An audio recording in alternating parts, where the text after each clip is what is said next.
over 145 years for this to occur, therefore making this a pivotal moment in Black history, not just for him, but for all of you too. That's right. Chief King, not to be confused with Chief Keef, holds a master's degree in criminal justice. He served 14 years active duty in the United States Army and an additional 12 in the United States Army Reserve. Chief King is the highest, let me repeat that, the highest ranking officer in the Blue Island Police Department, and his roles include planning, directing, and executing administrative and operational duties for the entire department.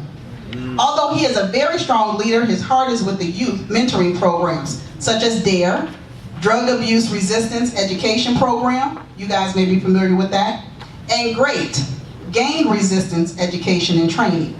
And I know firsthand that Chief King is an awesome instructor because we instructed together. He has mentored over 5,000 youth throughout his career. Okay. Please stand to your feet and receive with a thunderous applause the City of Blue Island's first African-American Chief of Police, LaSalle King.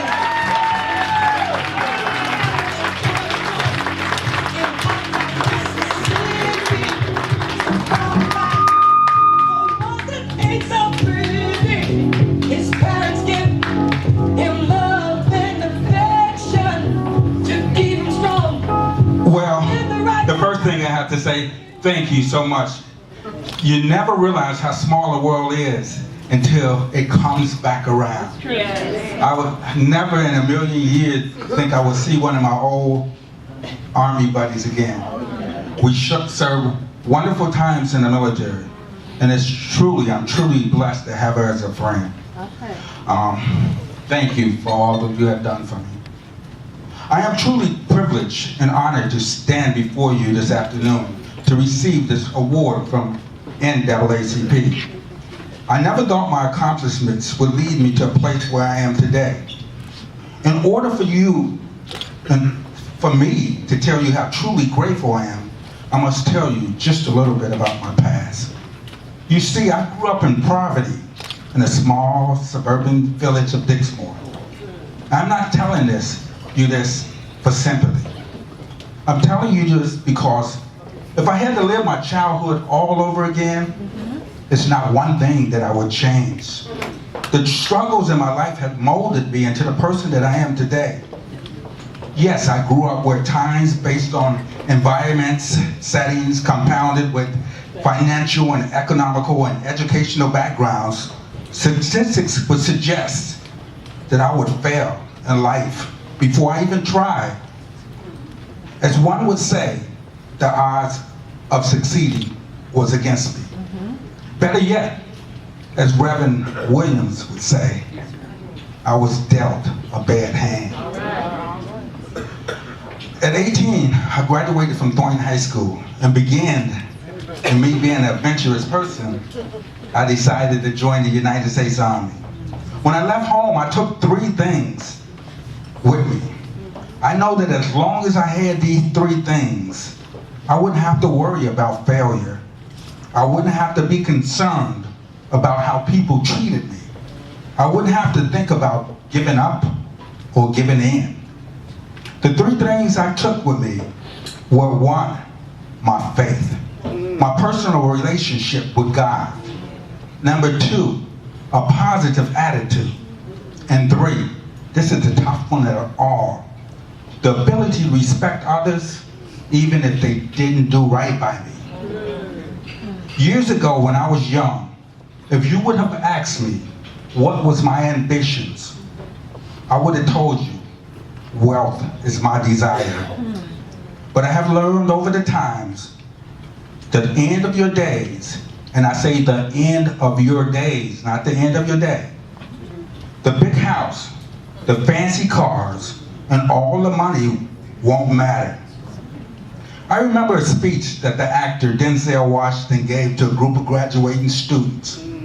In this speech, he stated, "You will never see a U-Haul behind a hearse."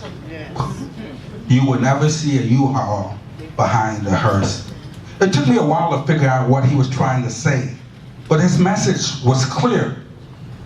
All your worldly possessions will mean nothing because you will not be able to take them to the grave with you. True. What will matter, is how well you treat your neighbors, how well you treat your co-workers, how well you treat your mother and your father, how well that you treat your brothers and your sisters, how well that you treat your sons and your daughters, and most importantly, how well that you treat yourself. All the attention that I received today have inflated my ego. But I just want you to know that it also inflated my heart. When you leave here today, I want you to take 3 things with you. I want you to take 1, your faith. I want you to take 2, a positive attitude. And 3, a sincere respect for others. Now, it's this poem that, every day is not a good day. Some days we have bad days, and then we look on inspiration, things to get us through the day. I'm going to cite a poem called Anyway by Mother Teresa.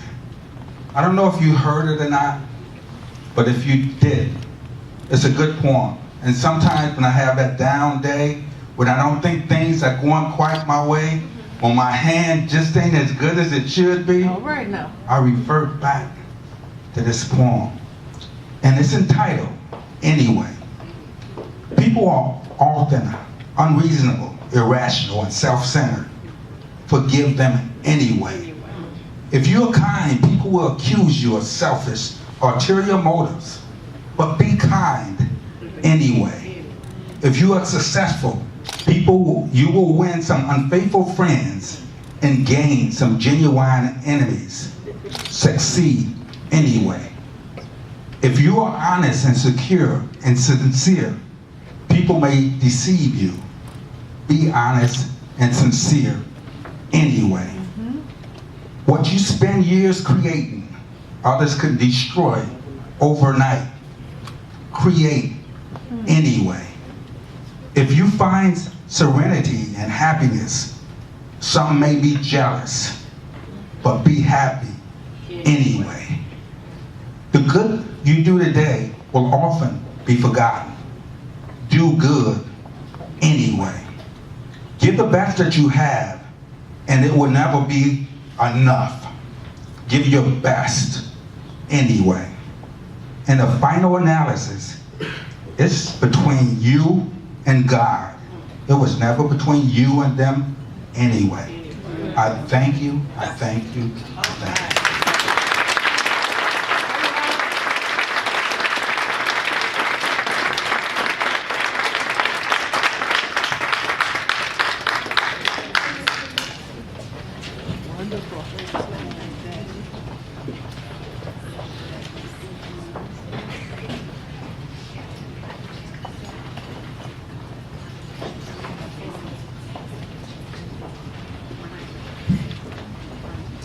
An author of 8 books, retired sheriff's superintendent, criminal justice and law enforcement expert.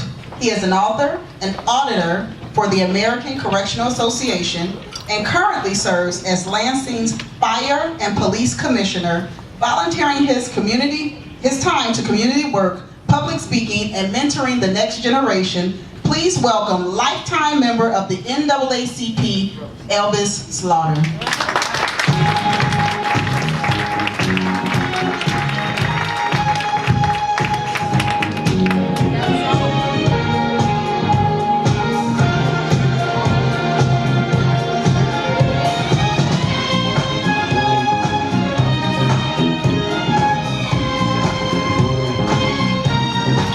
Good evening. I'm going to change up a little bit for Camille. She told me to recognize someone else, but I'm going to recognize her. If you look around on your table, she put together all these gift baskets. She used her own time, her own money.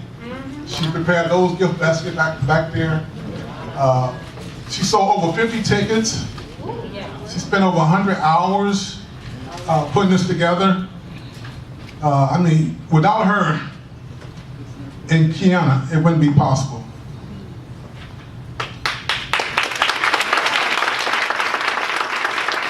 She's the CEO of her own agency, State Farm, for over 17 years. She's a former claims representative. She's a military veteran with 21 years of service, a retired sergeant first class. She has a BA in business management and marketing. And her leadership started off in high school, where she was the vice president and senior editor of the yearbook. Without her energy, passion, and faith for this event, I don't believe we would have pulled this event off. She took the leadership role and step by step made the right moves, called connections, and kept us on an even keel. Like Martin Luther King said, we may have come on different ships, but we're all in the same boat. I just want to say thank you, Camille.